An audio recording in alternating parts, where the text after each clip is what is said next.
Job के लिए जा रहे हैं, जो पुलिस की भर्ती में जा रहे थे, ऐसे लोगों का जो भविष्य बर्बादी के कागार पे खड़ा हुआ है। तो सरकार को नकल माफिया पे लगाम लगानी चाहिए। धरातल पर नियम और कानून तो बना रही है, लेकिन धरातल पर ये लागू नहीं हो पा रहे हैं। जो मेहनत करते हैं उनके मानसिक पे भी फर्क पड़ता है। इतनी मेहनत करी और उसके बाद भी कुछ नहीं हुआ, तो बच्चों के साथ खिलवाड़ कर रहे हैं। बहुत गलत किया है, बच्चे डिप्रेशन में चले जाते हैं। उन बच्चों की मनोस्थिति पे क्या फर्क पड़ा होगा। गाजियाबाद में भी कल 12वीं क्लास का केमिस्ट्री का पेपर होने से 2 घंटे पहले रद्द हो गया।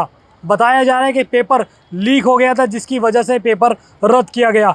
तो इसी पर आम जनता से बातचीत करेंगे। पेपर रद्द होने से बच्चों के ऊपर क्या कुछ असर पड़ता है, तो सीधी बातचीत करेंगे और जानेंगे। क्या नाम है आपका? मेरा नाम विवेक त्यागी है। और कल जो है आईएससी बोर्ड का 12th का केमिस्ट्री का पेपर जो है लीक हुआ, और इसकी खासियत ये रही कि 2 घंटे पहले जब परीक्षार्थी अपनी एग्ज़ाम देने पहुंचे वहां पे, तो उनको बताया गया कि इसका उनका पेपर रद्द कर दिया गया है।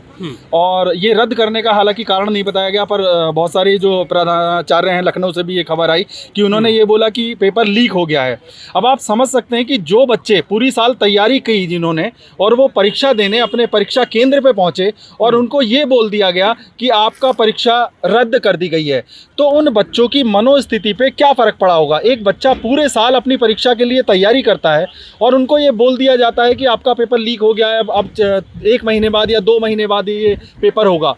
तो वहीं सरकारें जो हैं हमारी लगातार कह रही हैं कि हम जो है भाई पेपर लीक करने वालों पे लगाम लगा रहे हैं, इस रैकेट को हम पकड़ रहे हैं। इससे पहले भी हमने देखा कि अभी लखनऊ में जो पुलिस की भर्ती होने वाली थी, उसमें 60,000 बच्चों ने जो भाग लेने वाले थे, उनकी भी परीक्षा को रद्द कर दिया गया। और उसमें भी एक बहुत बड़ा सिंडिकेट, बहुत बड़ा रैकेट अब सामने आ रहा है, परत दर परत खुलती हुई जा रही हैं। तो ऐसे लोग जो हैं वो बच्चों के साथ खिलवाड़ कर रहे हैं। साथ में सरकार भी धरातल पर नियम और कानून तो बना रही है, लेकिन धरातल पर ये लागू नहीं हो पा रहे हैं, जिससे लगातार घटनाएं बढ़ती जा रही हैं और बच्चे जो हैं कहीं ना कहीं इससे आहत महसूस कर रहे हैं। और मैं कहना चाहूँगा उत्तर प्रदेश सरकार से कि वो कानून बनाने के साथ साथ ऐसे रैकेटों का पर्दाफाश करें और ऐसे लोगों पर जो नकल माफिया हैं, जो पेपर लीक करते हैं, उन पर सख्त से सख्त कार्रवाई सुनिश्चित करें। कहीं ना कहीं मानते हैं कि जिस तरह से जो पेपर है वो लीक हुआ है, कहीं ना कहीं बच्चों का मनोबल टूटता है इससे। हाँ बिल्कुल। पूरे साल जो बच्चे हैं परीक्षा कर अपना मेहनत करते हैं, परीक्षा के लिए मेहनत करते हैं, और उन्हें पता चलता है कि 2 दिन पहले ही जो है परीक्षा रद्द हो गई है, तो उनके मनोबल पे बहुत फर्क पड़ता है। पूरी मेहनत करते हैं, उनके मानसिक पे भी फर्क पड़ता है। इतनी मेहनत करी और उसके बाद भी कुछ नहीं हुआ, तो इस पर मनोबल घटता है बच्चों का। अच्छा, कहीं ना कहीं मानते पूरी तरह से बच्चों ने तैयारी की और 2 घंटे पहले उनको बताया जाता है कि पेपर रद्द कर दिया गया। अभी कोई पूरा बच्चा तैयारी करके सेंटर पे जाता है, उसके बाद उसको कह दिया जाए कि पेपर रद्द हो गया, उसका सारा एकदम मनोबल टूट जाता है, बच्चा डीमोटिवेट हो जाता है। फिर उसको अब ये नहीं पता कि वो एग्ज़ाम 1 महीने बाद होगा, 2 महीने बाद होगा, फिर उन्हीं चीज़ को दोबारा पढ़ना सब एक बच्चे के लिए अपने आप में एक बहुत कठिन कार्य हो जाता है। तो इस पर सरकार को नकल माफिया पे लगाम लगानी चाहिए। और जो बच्चे की पूरी मेहनत है उसको, अब जिसने पूरे साल मेहनत करी है, पढ़ाई करी है, अब उसको जाके सेंटर पे जाके पता लग रहा है कि मेरा पेपर रद्द हो गया है, अब ये नहीं पता अब कब होना है, क्या होना है, तो ऐसे बच्चे डिमोरलाइज होते हैं, डिप्रेशन में जाते हैं। अच्छा, कहीं ना कहीं मानते लगातार ऐसी सूचनाएं आती रहती हैं कि पेपर रद्द होने की, लेकिन कोई कार्रवाई उनके ऊपर नहीं हो पाती। अब कार्रवाई क्यों नहीं हो पाती, वो सरकार को देखना पड़ेगा। कार्रवाई क्यों नहीं हो पा रही है, इन पर तो लगाम लगनी चाहिए। बच्चे मेहनत करते हैं और उसके बाद भी ऐसे पेपर लीक हो जाते हैं, तो सरकार को इसके लिए सख्त कार्रवाई करनी चाहिए। कहीं ना कहीं मानते हैं कि ऐसे नियम सरकार को लेके आने चाहिए कि जो पेपर लीक नहीं हो पाए। असलियत में है क्या, जो पेपर नकल करवाते हैं या नकल माफिया हैं, उनके तार कहीं ना कहीं राजनीतिक पार्टियों से जुड़े हुए हैं और उन लोगों को सत्ता का संरक्षण है। तो मीडिया की सुर्खियां तो बनती हैं कि भाई नकल माफियाओं को हम पकड़ने जा रहे हैं, लेकिन अंत में हम देखते हैं कि जब उनके आकाओं को पकड़ने का टाइम आता है तो वो पकड़े नहीं जाते हैं, क्योंकि उनको कहीं ना कहीं से ऊपर से संरक्षण प्राप्त होता है। जैसे आपने पहले भी देखा होगा, बहुत सारे पेपर लीक हुए हैं, लेकिन आज तक उनका पता नहीं चल पाया कि उन पेपर लीक के पीछे किन बड़े लोगों का हाथ था। तो छोटे छोटे जो गुर्गे होते हैं उनको पकड़ लिया जाता है, लेकिन जो बड़े माफिया होते हैं, जो सिंडिकेट को संचालित करते हैं, उन लोगों को नहीं पकड़ा जाता है। तो मैं आपके चैनल के माध्यम से माननीय मुख्यमंत्री जी से अपील करता हूं कि आपकी सरकार बहुत सशक्त है, आप लगातार नकल माफियाओं पे नकेल कसने का काम कर रहे हैं, तो ऐसे नकल माफियाओं पर सख्त से सख्त कार्रवाई आप सुनिश्चित करें, जिससे कि बच्चों के भविष्य बर्बाद ना हो।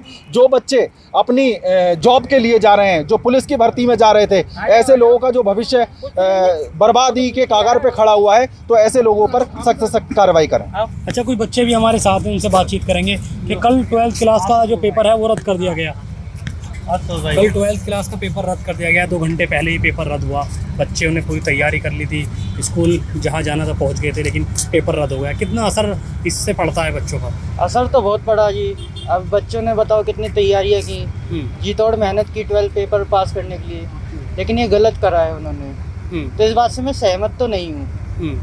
कहीं ना कहीं मानते हैं कि जो लोग पेपर लीक करते हैं उनके खिलाफ सरकार को सख्त से सख्त कदम उठाना चाहिए। अब जैसे यूपी पुलिस, हम सब ने गए थे वहाँ, बहुत अच्छा पेपर गया हमारा, लेकिन अब देखो एन मौके पे पेपर लीक कर दिया और सब रिजेक्ट। अच्छा, आप भी उसी से निकल गया क्योंकि आप भी 12th करके पास करके निकले हो। कितना असर बच्चों पर पड़ता है? काफ़ी असर पड़ा है, बल्कि अच्छी कार्रवाई करना चाहिए जिसके खिलाफ जिन्होंने ये लीक किया है एग्ज़ाम, उनके सख्त से सख्त कार्रवाई करनी चाहिए।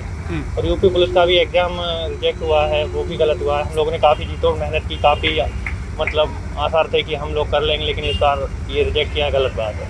आप किस तरीके से कहना चाहिए, क्योंकि आपके भी बच्चे हैं, किस तरह से बच्चों पे असर पड़ता है? बहुत गलत किया है। बच्चे डिप्रेशन में चले जाते हैं। सारी साल मेहनत करते हैं बच्चे, और पेपर आउट हो जाए, लीक हो जाए, फिर उनका मनोबल गिर जाता है। तो सख्त से सख्त डिमोटिवेट हो जाते हैं। हाँ, डिमोटिवेट होना बहुत बेकार बात है। हम खुद ही डिमोटिवेट हो गए कि अब क्या करें, कैसे क्या होगा, अभी कुछ पता ही नहीं आगे होगा कि नहीं। अभी कोई तारीख भी इनको पता नहीं लगी दोबारा एग्जाम कब होगा? कुछ भी पता नहीं। 6 मंथ ऑन टाइम दिया है बस। तो साफ तौर पर जो पेपर रद्द हुआ है उसकी वजह से कहीं ना कहीं जो बच्चे हैं वो कहीं ना कहीं उनको परेशानी कहीं ना कहीं होती है। जो उनके पेरेंट हैं उनको भी कहीं ना कहीं परेशानी का सामना करना पड़ता है। लगातार सरकार के द्वारा ऐसे लोगों के ऊपर कार्रवाई करने की बात की जाती है, लेकिन धरातल पर पूरी तरीके से ये कार्रवाई नज़र नहीं आती है। सोनू खान, जनहित टाइम्स, गाजियाबाद।